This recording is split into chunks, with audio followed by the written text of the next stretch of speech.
एक विधवा थी जो अपनी बेटी मीना के साथ नगर खजूरा गांव में रहती थी। कभी उसका अपना ढाबा था, लेकिन पति की लंबी बीमारी में घर बार ढाबा सब बिक गए। पति के मरने के बाद लाला सेठ के यहाँ किराए के मकान में वो रहने लगी और अपने ही ढाबे में जगन के यहाँ बर्तन मांजने का काम करने लगी। देखो सुमन भाभी, मुझे रोज रोज पैसों के लिए बोलना अच्छा नहीं लगता। 4 महीने हो गए तुमने किराया नहीं दिया। अगर 3 दिन में किराया नहीं मिला तो तुम दोनों माँ बेटी को घर से निकाल के ताला लगा दूंगा, बता रहा हूँ। ऐसा मत करना लाला भैया, हम माँ बेटी कहाँ जाएंगे? तुम तो जानते हो जगन को, वो 5 महीने से पैसा नहीं दे रहा है। कहता है कि ढाबे में घाटा चल रहा है, जबकि ढाबे में ग्राहक भरे रहते हैं। मुझे तुम्हारे ढाबे और उसके मालिक जगन से कुछ लेना देना नहीं है। मुझे तो मेरे मकान के किराए से मतलब है, बस। लाला सेठ के जाने के बाद माँ, अब क्या होगा? हम लोग कहाँ रहेंगे? सब ठीक हो जाएगा बिटिया, भगवान कुछ न कुछ जरूर सोचे होंगे हम लोगों के लिए। ठीक है बेटी, मैं जाती हूँ ढाबे पर, नहीं तो जगन चिल्लाएगा मुझ पर। सुमन जैसे ही घर से निकली उसे बिलुआ मिल गया।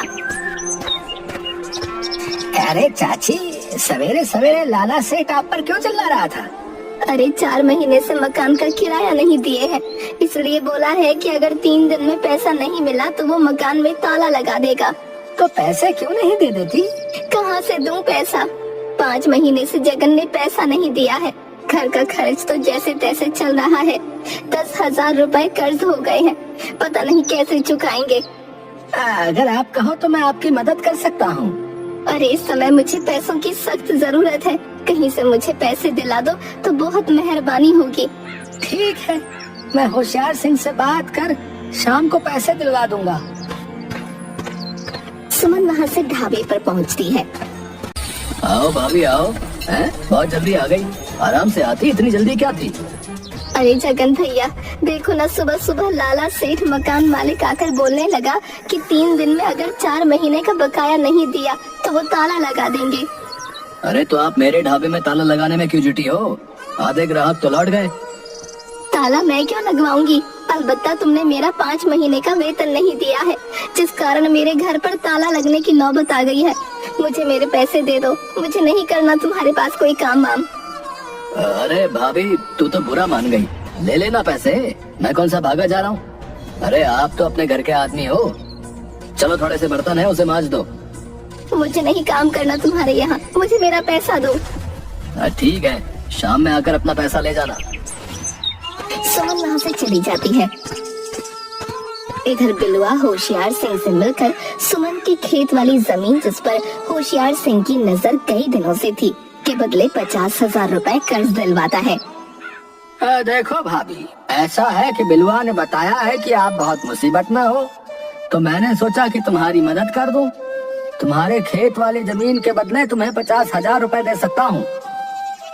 अभी मैं कुछ बोलने की स्थिति में नहीं हूँ। 20,000 लाला सेठ के और 10,000 रुपए बनिए का कुल 30,000 रुपए मुझे तत्काल चाहिए। ठीक है, तो ये लो पूरे 50,000 रुपए। जमीन का कागज दे दो। ये जमीन हमारे पूर्वजों की अंतिम संपत्ति थी। मीना के बाबूजी की बीमारी में भी मैंने इसे नहीं बेचा, लेकिन आज हम इस गांव में पूरी तरह से किराएदार हो गए। सुमन भारी मन से पैसा लेकर वहाँ से घर चली आती है।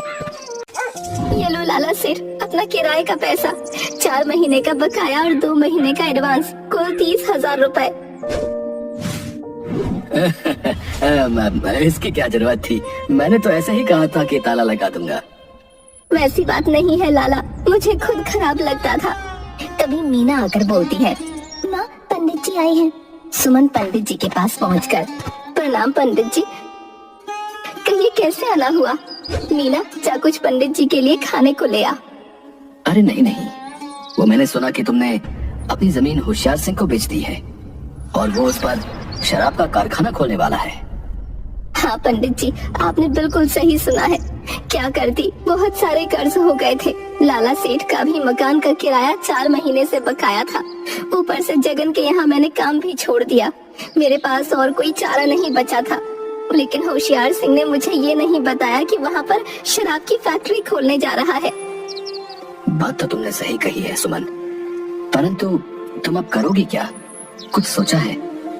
लीजिए पंडित चाचा, आलू के पराठे खाइए। वो क्या है ना, घर में सिर्फ आलू ही थे। अरे बेटी, इसकी क्या जरूरत थी? मैं तो बस यही हालचाल पूछने आ गया था। हम गरीबों से जो बन पड़ा वही खिलाएंगे पंडित जी।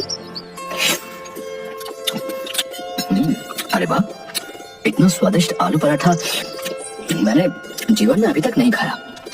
मीना, क्या तूने अपने हाथों से पराठे बनाए हैं? हाँ, क्यों? सुमन, मीना के हाथों में इतना अच्छा हुनर है। मैं तो कहता हूँ कि आलू पराठे की दुकान खोल लो। इतना अच्छा हुनर रखते हुए दूसरों के ढाबे पर काम करना कहाँ की अक्लमंदी है। ठीक है पंडित जी, कुछ पैसे बचे हैं, हम आलू पराठे की ही दुकान खोलेंगे। अब ठीक है बेटी, अब मैं चलता हूँ। कल पूर्णिमा है, अच्छा दिन है। मैं तो कहता हूँ कि भगवान का नाम लेकर कल से ही दुकान शुरू कर दो। सुमन जगन के ढाबे पर जाकर हिसाब कर अपना 5 महीने का बकाया पैसा भी ले आती है। उधर बिलुआ बिरजू चोर से बातें कर रहा होता है। देख बिरजू, तुम्हें एक बात बता रहा हूँ। मैंने सुमन भाभी की जमीन बिकवाई है। अभी उसके पास जमीन के बहुत से पैसे पड़े हुए हैं। तुम चाहो तो हाथ साफ कर सकते हो, लेकिन चोरी का 2% मेरा होगा। हाँ, अरे ठीक है बिलवा, अगर तुम्हारी बात सही निकली तो मैं 2 नहीं पूरे 50% दूंगा तुम्हें। पंडित ज्ञानचंद के जाने के बाद दोनों माँ बेटी खा पी कर दुकान के सामानों की लिस्ट बनाने लगती हैं। लिस्ट बनाते बनाते काफी रात हो जाती है और वो दोनों गहरी नींद में सो जाती हैं।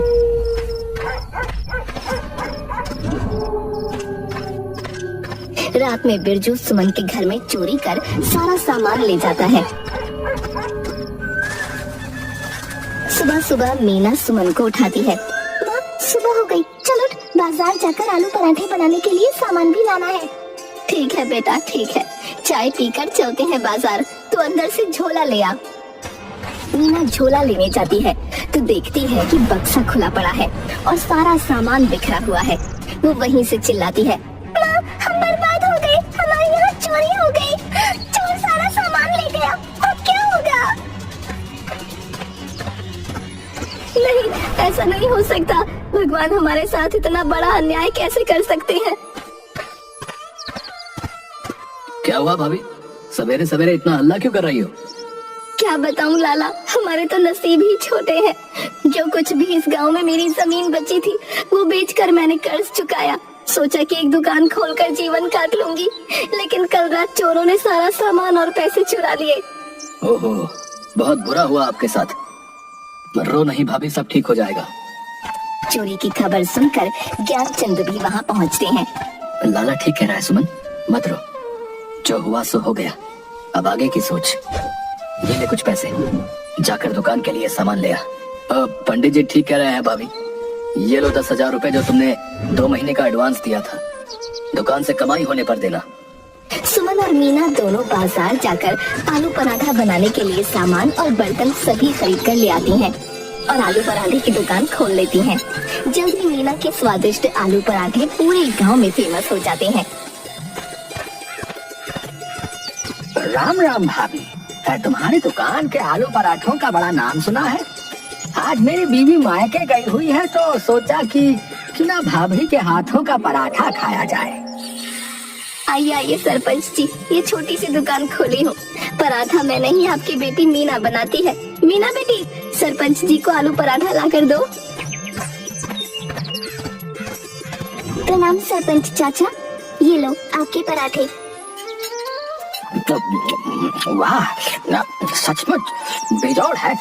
जैसा सुना था उससे कहीं बेहतर पराठा है। कहाँ छुपा कर रखा था इस हुनर को अभी तक? बेटा, अगले रविवार को मंत्री जी आ रहे हैं। वो खाने पीने के बहुत शौकीन हैं। मैं उन्हें ये पराठा खिलाऊंगा।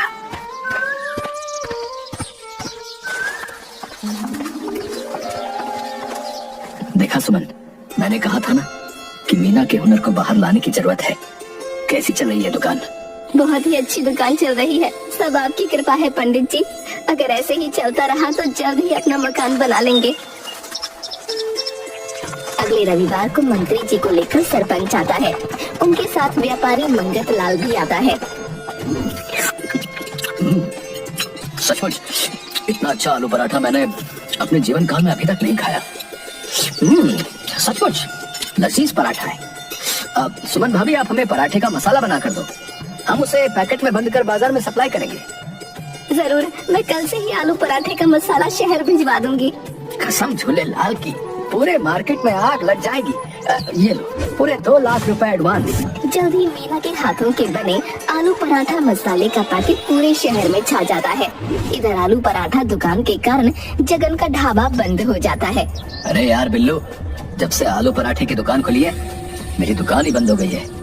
मुझे किसी तरह पराठे की दुकान बंद करवानी है। मेरा नाम है बिलवा, साला पैसे के लिए कुछ भी करेगा। ठीक है, ये ले 50,000 रुपए एडवांस, लेकिन कल ये पराठा मुझे दुकान में नजर नहीं आना चाहिए। आज रात को दुकान का काम तमाम हो जाएगा। रात में बिलवा पराठा दुकान में आग लगा देता है। सारी दुकान जलकर खाक हो जाती है। सुमन और मीना दोनों माँ बेटी खूब रोती हैं। सरपंच मंत्री जी को कहकर स्पेशल जांच बिठवाता है। जल्द ही पुलिस बिलवा और जगन को पकड़कर जेल में बंद कर देती है। कोई बात नहीं भाभी, ये लो 5 लाख रुपए एडवांस। फिर से एक शानदार आलू पराठा दुकान यहाँ और शहर में एक साथ खोलनी है। सेठ जी, मैं आपका ये उपकार जिंदगी भर नहीं भूलूंगी। अरे भाभी, उपकार कैसा? 7 दिनों में ये पैसे मैं आलू पराठा बेचकर कमा लूंगा। व्यापारी हूँ, बिना मुनाफे का एक भी पैसा इन्वेस्ट नहीं करता। हाँ। जल्द ही पूरे देश में आलू पराठे का पैकिंग मसाला और पराठा फेमस हो जाता है। सुमन का नगर खजूरा गांव में सबसे बड़ा और खूबसूरत बंगला होता है।